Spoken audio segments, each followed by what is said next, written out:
Gentlemen, what is going on today? My name is Ryan Mickler. I'm the host and the founder of the Order of Man podcast and movement. Welcome here. Welcome back. We got a lot going on. We're 2 weeks into 2022. So obviously it's going very quick for me, and I'm sure it's going quick for you as well. I'm going to say this first and foremost, not feeling 100% today, a little under the weather, a little groggy. It's like a seasonal head cold, because there are other illnesses that still exist outside of COVID. So not COVID. Got a little bit of a head cold. And so I figured I'd come at you today with some thoughts that I've had about why plans break down, why men fail in their planning, and why even after 2 weeks, so many guys tend to throw in the towel when it comes to their big, audacious New Year's resolutions. So we'll get to it in just a quick second. I do want to mention that I've got something very, very special coming up on May 28th of this year. I've decided to partner with Bedros Keuilian. A lot of you guys are familiar with Bedros. He's the founder of Fit Body Boot Camp. And of course, he's got the MDK Project. He's also got the Squire program. And the Squire program is a rite of passage for young men. These are 13 to 16-year-olds. And he's over on the West Coast, but him and I have been friends for some time now. And we thought it would be powerful if we brought this Squire program, this rite of passage program, to the East Coast for some of our East Coast brothers. So we're going to be doing this at my place in Maine. It's called the Squire program. It's a 15 or 16-hour event, unlike anything that you've probably ever seen. My son and I went through it last year in the summer in Southern California, fell in love with the whole program and the process and the trainers and the coaching and the guidance and the instruction, and had to have it up here as well. So if you're interested, do this. Head to squireprogram.com/Ryan. Squireprogram.com/Ryan. You can watch a video. If you look closely, my son and I are in that video. And you get all your questions answered about ages and what all is included and pricing and dates and all that kind of stuff as well. But it's May 28th, and head to squireprogram.com/Ryan. All right, guys, let's get into this. This is why your plans are falling apart. Okay, again, we're 2 weeks into this thing. Some of you guys are still going strong. Some of you have fallen off the wagon a little bit. And I'm not going to tell you that's okay, but I am going to tell you that you still have opportunities to correct it. You always do. It's never too late unless your heart stops beating and you're no longer here with us. So if your heart's still beating, air is still coursing through your lungs, regardless of how you may slipped and fell in the past, you can still get back on track. And that's what I want you to do. So number one, 5 points today. Number one, you don't have any confidence. You don't have any confidence. And you might be thinking, as I say that, well, Ryan, I wish I had confidence, or that must be nice for you to say you have confidence. Well, yeah, it is. But I want to tell you this, that confidence is earned, right? You don't get to just have confidence because you want it. You don't get to feel good about who you are because you think you should.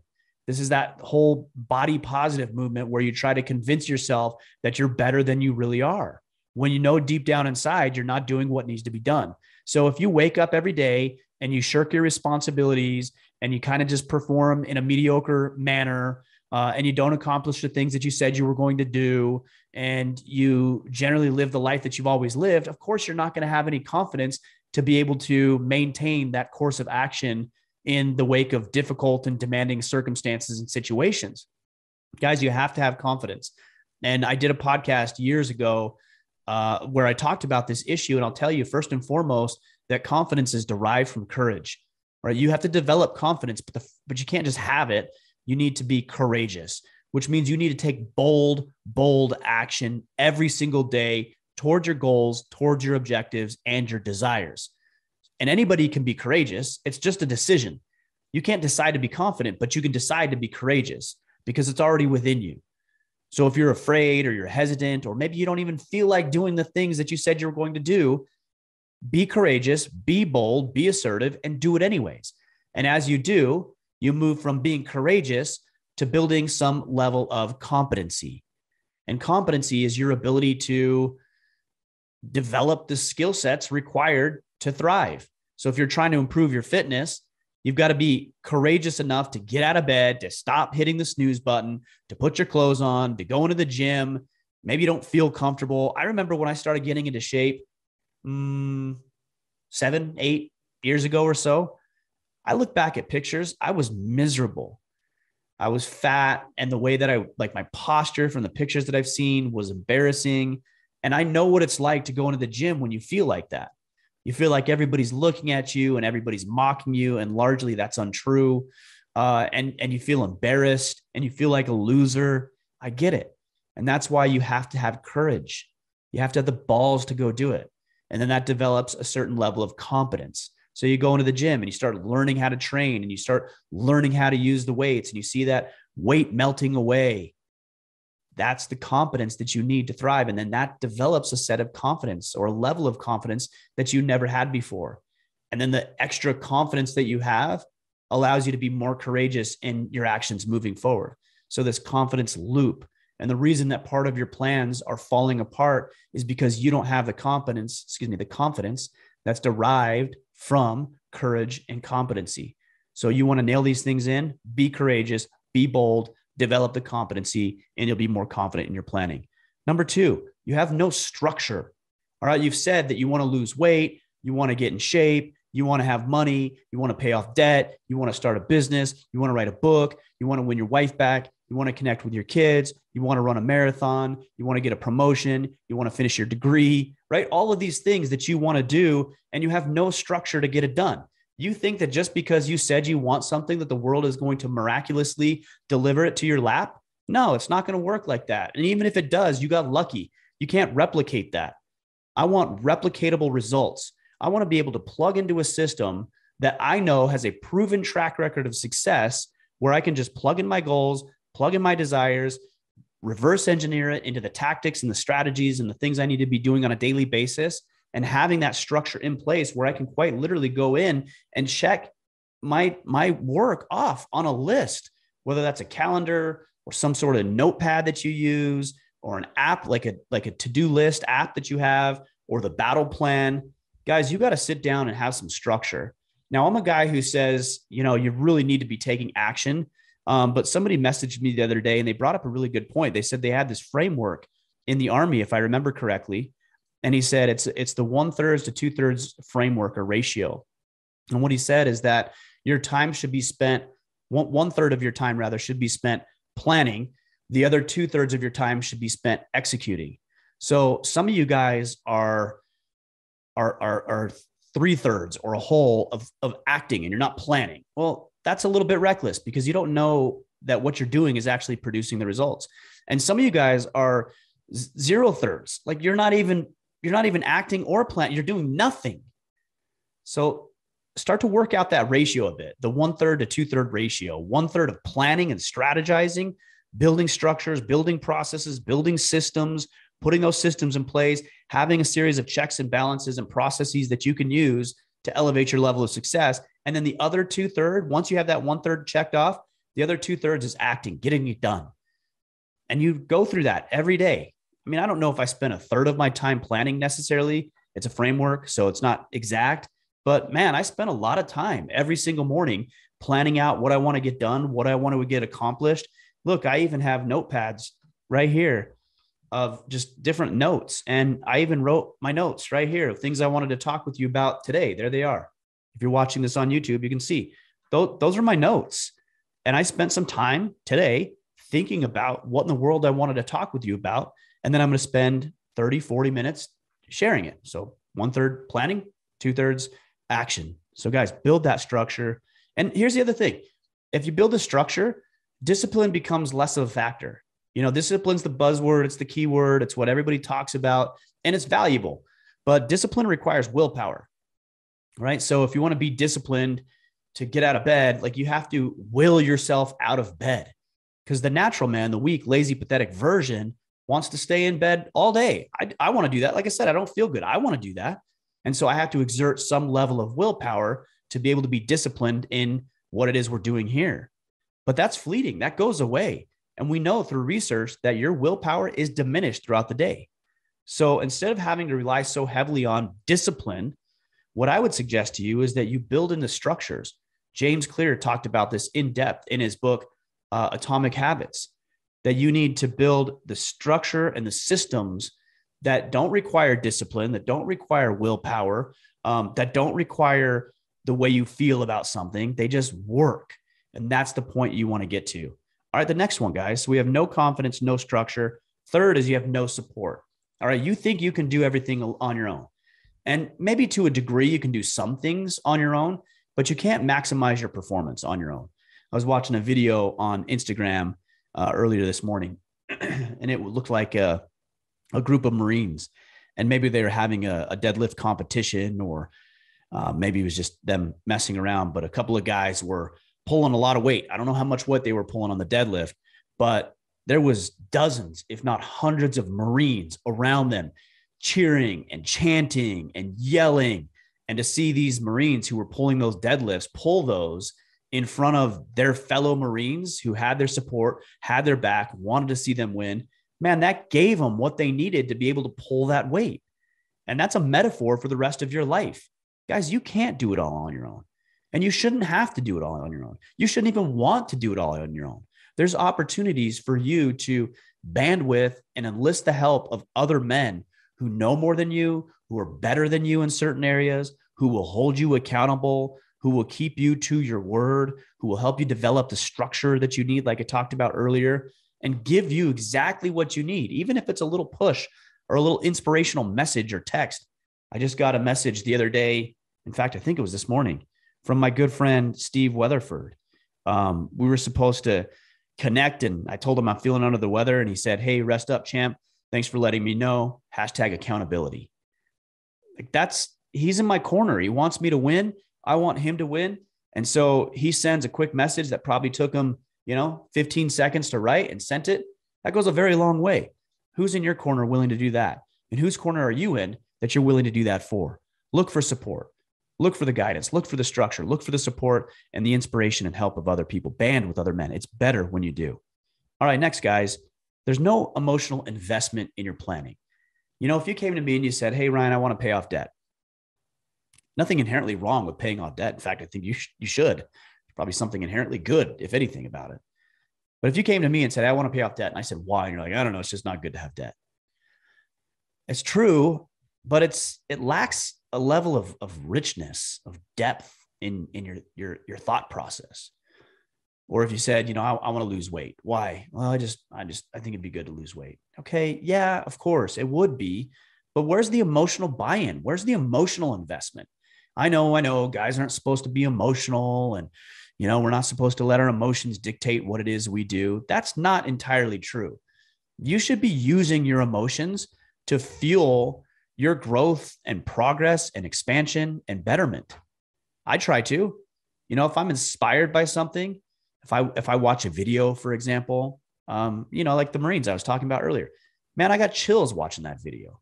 That's an emotional response to an inspirational situation.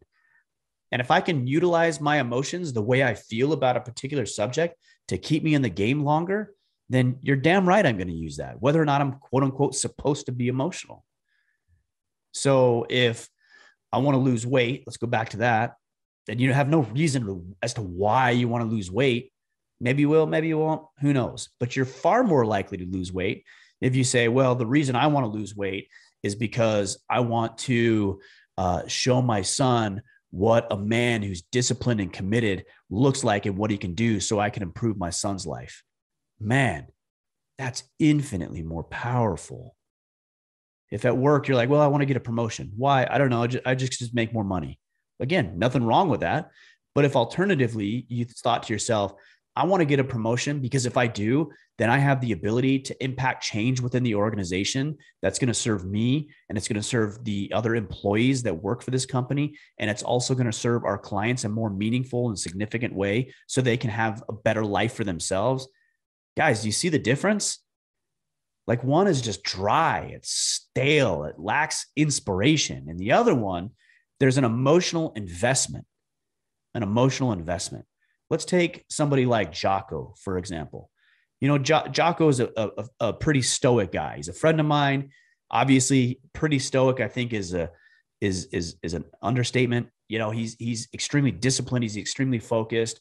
And so you might look at a guy like that, or Goggins, or Andy Frisella, or some of these other people, and think, well, they're just robotic in their goals. I'd be willing to bet that their goals and desires are tied into something deeply emotional. Tim Kennedy is a great example. The guy's an animal. He's a beast. You see him, he's fit, he's strong, he's capable, he's always working out, he's trying to improve his skill in the firing range. Well, I know because I've had a conversation with him about it. Last podcast, we talked about it. So go back and listen to this one. Is that it's because he wants to protect and serve. Go listen to that podcast I did with Tim in the end of 2021. Like, he wants to protect and serve. So it isn't just about looking good. It isn't just about lifting a bunch of weight. It's about making himself more capable to be able to protect and serve the people that he cares about. And that's an emotionally bought in goal, as opposed to just something, you might feel like you're supposed to do. And that's actually a trap that I see a lot of guys fall into. They'll say, well, I want to learn to hunt. Why? Because these guys do it and it looks cool. I mean, maybe a good reason to try something, but doing what other people are doing because you think that's what you're supposed to do or what men do is not a great strategy for long-term success towards your visions, goals, and desires. In fact, they aren't even your goals and visions and desires. So many of you are chasing other people's goals because you think you see them on Instagram and you think that's what you want. Is it? Or do you actually know what you want? And do you really know why you want it? All right. Number 5, guys, is you don't have any faith. You don't have any faith that what you're doing is going to work. You're expecting to see immediate results. If you go into the gym, for example, and you're 50 pounds overweight and you lose 2 pounds the first week, you might be discouraged by that. You might say, well, why didn't I lose 10? I guess this doesn't work. You don't have any faith in the system, in the process. So how do you develop it? Well, number 1, you got to give yourself a fighting chance. When I started this podcast in 2015, I said, I'm not going to make a decision as to whether or not I continue doing the podcast for at least 2 years. And about 5 episodes in, I knew that this is something I really wanted to do indefinitely. But I committed to 2 full years before I even started making decisions about it. And as my friend Josiah Novak, he's my fitness trainer, often says, he's like, it might have taken you 10 or 20 years to get to the point where you are physically. What makes you think that in 2 weeks, you're going to undo what you've done over 2 decades? You got to have faith that over time, if you do the right things, it's going to work. What are the right things? It's very easy to know what the right things are. Look at what successful people are doing and then do what they do. So if you want to be fit, follow fit people and do what they do and have faith that it'll work. Why? Because it worked for them. Now, some people will say, well, it's his genetics or it's this or it's that. Or you might say about my podcast that, well, Ryan, you're lucky you were in the right place at the right time or whatever, like whatever the excuse is. If you want to start an ultra successful podcast, excuse me, do what I did. That's it. And then have faith it's going to work. And I know it could work for you because it worked for me. And I'm not any more special than anybody else who's listening to this. Guys, have some faith in yourself to perform. Have faith that the systems and the processes that you're implementing, if done correctly, if learned from other successful people, will work. And have faith that you can stay in the game for a long period of time. Guys, again, we're 2 weeks into January. 2 weeks. Ask yourself, when this podcast ends, before you hit on the next podcast, ask yourself, where am I with my goals? Am I still on track? Have I been doing what I wanted to be doing for the past 2 weeks? Have I slacked off? Have I forgotten those? Have I made convenient excuses to justify my reason for not pursuing my goals? Or alternatively, are you on track and are you doing everything that needs to be done? But if you're not, these are some reasons why your planning is breaking down and why they're failing. So let's recap. I know this one kind of sounds negative today, and maybe it is, but you need to know where your threats lie. Because if we all just talked about the cheerleader, foofy type stuff and the feel good stuff, like we're not addressing reality. Here's the reality. Some of us are not doing what we need to be doing, and we need to find that out. We need to know that so we can shore up those areas. So number 1, the reason why your plans are falling apart. Number 1, no confidence. Remember, courage, competency, confidence. Number 2, you have no structure in place. You have no systems and processes in place. Number 3, you don't have a support. There's no support team behind you. Number 4, no emotional investment in your goals and objectives. And number 5, no faith. Implement those 5 things. Develop confidence through courage. Build the structure, build the systems, build the processes, develop and harness an effective, successful support team. Get emotionally vested and bought in to your goals and desires and objectives, and have some faith that if you do this over a long enough period of time, that things will begin to happen. They will. I know they will, but you got to keep yourself in the game. All right, you guys, that's all I've got today. I'm going to go record a podcast with my son. If you don't know about this, we've got our Man in the Making podcast, which is father-son conversations that we do each and every week. You can go type in Man in the Making wherever you're listening to this podcast and get the 4th episode tomorrow. Also check out the Squire program, which is a rite of passage for boys between the ages of 13 to 16. Little exceptions can be made here and there as needed. You can go check that out at squireprogram.com/Ryan, squireprogram.com/Ryan. All right, guys, we'll be back tomorrow on the Man in the Making and Friday for your Friday field notes. Not Friday, excuse me. I'm all backwards now. The Man in the Making episode was yesterday because this is releasing Friday. Man in the Making yesterday. We'll be back with our interview next week. Until then, go out there, take action, and become the man you are meant to be.